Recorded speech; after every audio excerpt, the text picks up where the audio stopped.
J'intitulerai cette homélie « La question de la mort », qui peut être entendue de manière objective, entre guillemets subjective, c'est-à-dire la mort en tant que question et la question que nous pose la mort. Bon. Je n'ai pas la prétention de tout expliquer sur ce qu'est la mort. Il y a des très bons livres de théologie, de philosophie qui ont été écrits. Voilà, si vous êtes curieux, vous pourrez aller voir. Non, j'aimerais partir de cet évangile et vous faire remarquer deux choses. Premièrement, c'est que le comportement de Jésus est proprement scandaleux. Je vais expliquer ce qu'est ce mot scandaleux. Et la deuxième partie de mon propos, ce sera de dire que Jésus offre la résurrection aujourd'hui. Et puis en troisième partie, évidemment, quelques points pratiques, histoire de ne pas rester les bras ballants pendant cette semaine. Alors, pourquoi est-ce que je commencerai par dire que Jésus est scandaleux ? Je ne sais pas si vous avez remarqué le début de ce texte, comment Jésus réagit à la mort de son ami, et qui est son ami qui s'appelle Lazare. Non seulement il le laisse souffrir sa maladie, lui qui a tant guéri. Deuxième chose, il le laisse mourir, et ce, alors qu'il l'aime. Alors imaginez qu'il ne l'aime pas. Et tout ça pour sa propre gloire. Il laisse souffrir son ami, il le laisse mourir, tout ça pour sa propre gloire. Donc oui, cette attitude du Christ est scandaleuse. Et j'entends le mot scandaleuse au sens choquant du terme, mais aussi au sens biblique. C'est-à-dire, le scandale dans la Bible, c'est ce qu'on appelle une pierre d'achoppement. C'est-à-dire quelque chose qui va vous perturber, qui va vous faire trébucher, pour que vous ayez soit une attitude négative, je vais y revenir, soit une attitude positive. Effectivement, vous avez deux attitudes dans ce texte. La première attitude, c'est Marthe, qui, ne comprenant pas le retard de Jésus qui arrive 4 jours après la mort de son ami, on peut dire qu'il ne s'est pas vraiment pressé, et qui lui dit, qui lui reproche, « Seigneur, si tu avais été là ».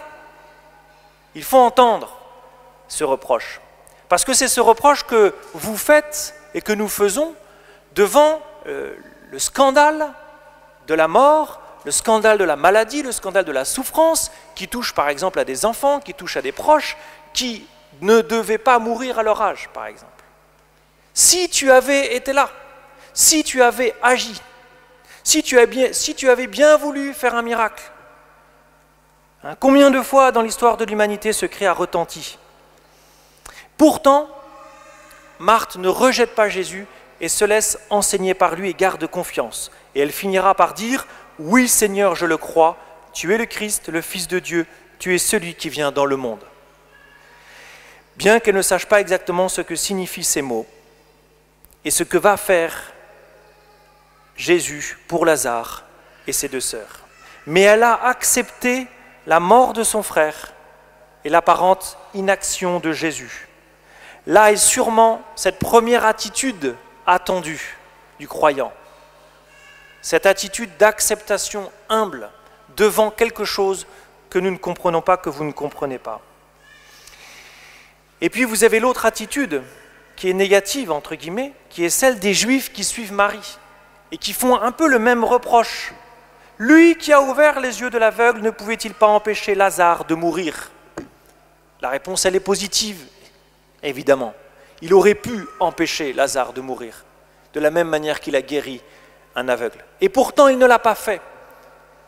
Mais dans ce reproche, il n'y a pas de mouvement. On ne voit pas, le texte ne nous relate pas de mouvement chez ces Juifs qui auraient pu rentrer en dialogue avec le Christ et avancer.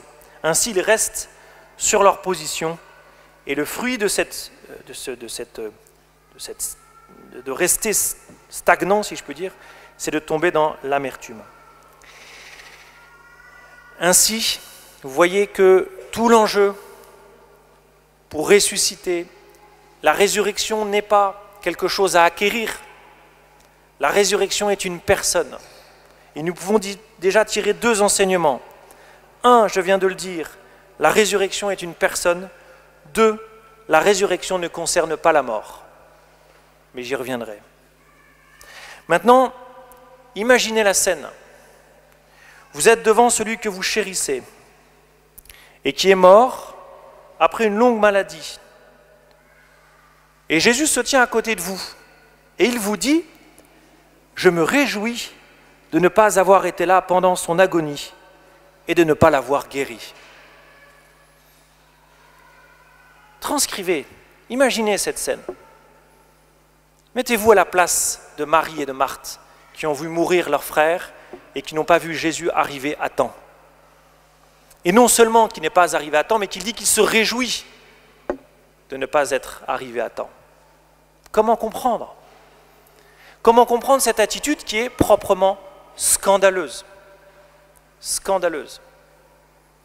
Au sens fort du terme, encore une fois. Et si Jésus a une attitude scandaleuse, c'est pour nous provoquer. Et pour provoquer ses auditeurs et ses spectateurs. Et pour provoquer une réaction de foi. Et cette réaction de foi, elle commence par la confiance en lui et en son action dans le monde et en nous. Confiance qui s'appuie elle-même sur une relation avec lui. Suivre Jésus, le chemin de la foi, mais vous le savez, n'est pas et ne sera jamais un long fleuve tranquille. C'est un chemin caillouteux sur lequel nous trébuchons. Trébucher soit pour grandir en maturité spirituelle, soit pour s'arrêter. Et j'oserais le mot, et pour bouder, se plonger et rester dans son amertume au bord du chemin. Frères et sœurs, nous devons comprendre, vous devez comprendre que Jésus est Dieu et qu'il est venu pour la vie éternelle qui vient de Dieu. Cette vie éternelle, elle touche à l'essentiel de votre être. Et l'essentiel de votre être ne s'atteint pas sans effort, sans tâtonnement, sans souffrance, sans travail de votre part. Oui, Jésus a une attitude scandaleuse, dans le bon sens du terme. Son attitude est choquante, mais qu'allons-nous faire de ce scandale? Parce que c'est là la question. Qu'allons-nous faire devant ce silence de Dieu? Qu'allons-nous faire devant tous ces scandales auxquels nous avons assisté et dont nous avons été témoins? La mort d'un enfant, la mort d'un parent, la mort d'un ami, la mort d'un époux, d'une épouse. Allons-nous, comme Marthe, oser dialoguer avec le Christ en osant lui dire ce que nous avons sur le cœur, mais non pas comme des enfants, mais comme des adultes qui veulent grandir et aller plus loin, ou comme la foule qui n'en reste qu'à la surface des événements. Lazare est mort et je me réjouis de n'avoir pas été là à cause de vous, pour que vous croyiez. Scandale, confiance, dialogue, foi. Jésus n'a pas guéri son propre ami et il l'a laissé mourir, comme il n'a pas guéri bon nombre de personnes que nous connaissons parties trop vite. Seigneur, si tu avais été là, pouvons-nous dire avec Marthe et Marie.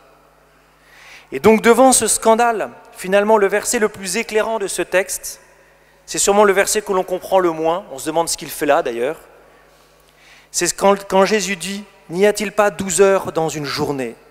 Celui qui marche pendant le jour ne trébuche pas parce qu'il voit la lumière de ce monde, mais celui qui marche pendant la nuit trébuche parce que la lumière n'est pas en lui. » La foi est lumière, frères et sœurs, et c'est à cette lumière mystérieuse que Jésus veut nous voir accéder.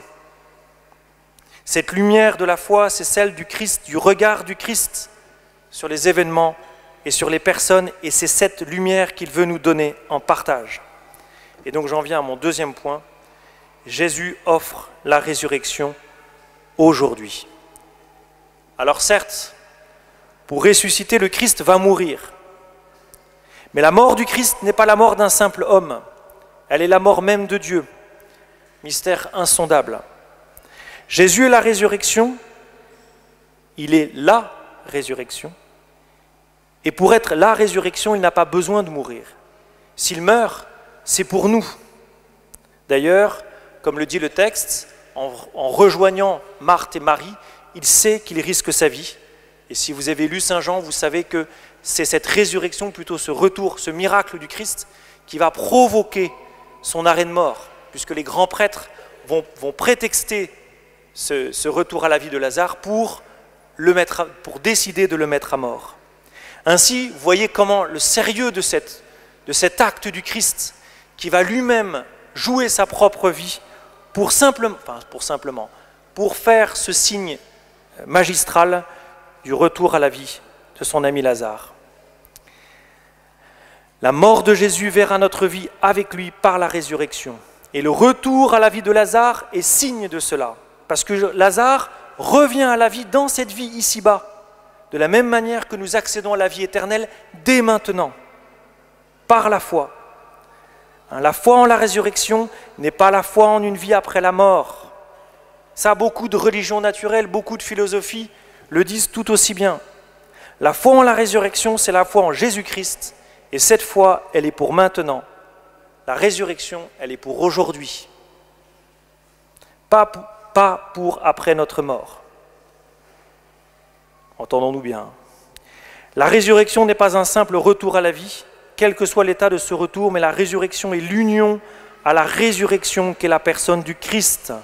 Ressusciter consiste donc à entrer en relation aujourd'hui avec Jésus, qui est lui-même la résurrection.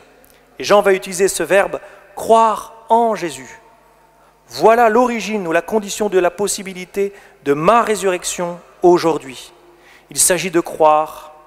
La résurrection est une affaire de foi et pas de mort. Pour ressusciter, il faut croire et pas mourir.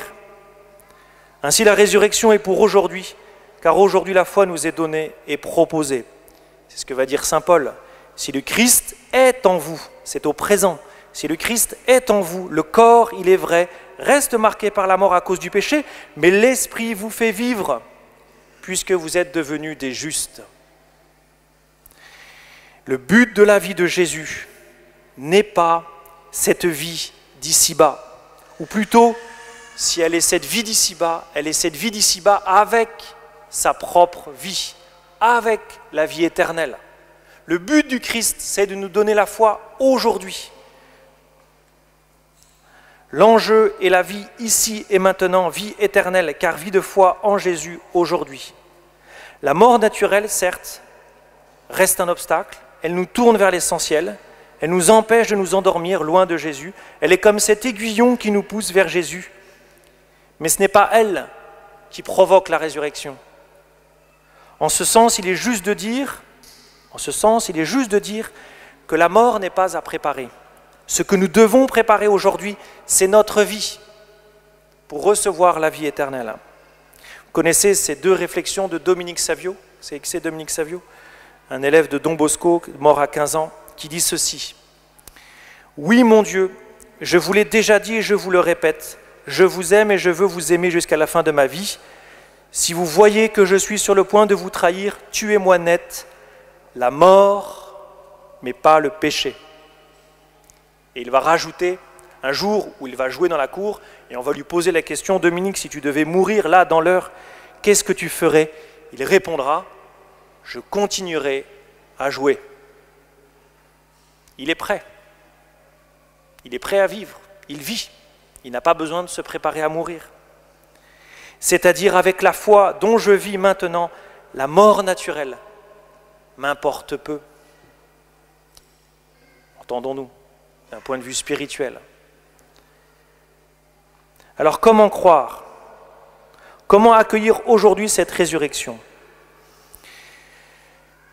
Mais je crois que pour certains d'entre vous,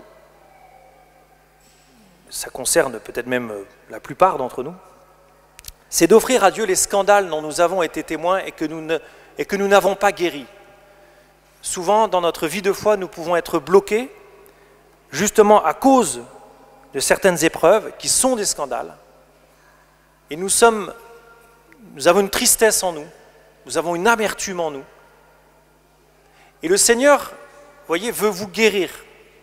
Alors je vous propose au cours de cette Eucharistie, au moment de la communion, d'offrir ces amertumes, d'offrir ces scandales que vous n'avez pas compris, et il n'y a pas de honte, entre guillemets, à ne pas avoir compris. Marthe et Marie n'ont pas compris. Il ne s'agit pas de comprendre, il s'agit de confiance.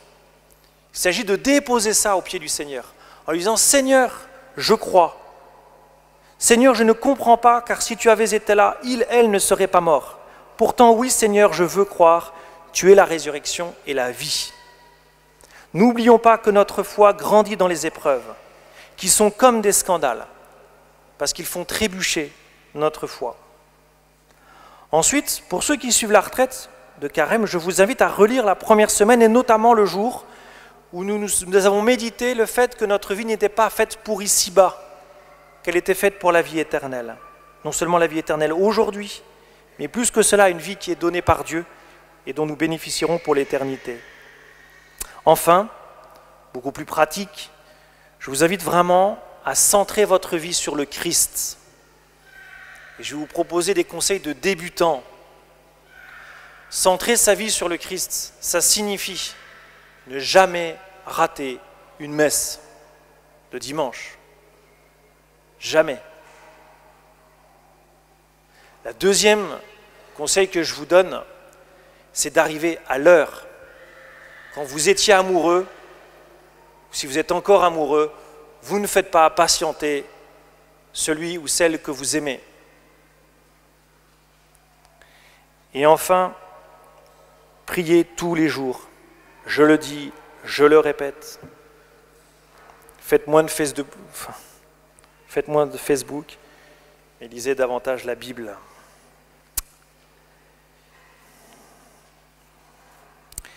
Seigneur Jésus, nous croyons, nous voulons croire que tu es la résurrection et la vie.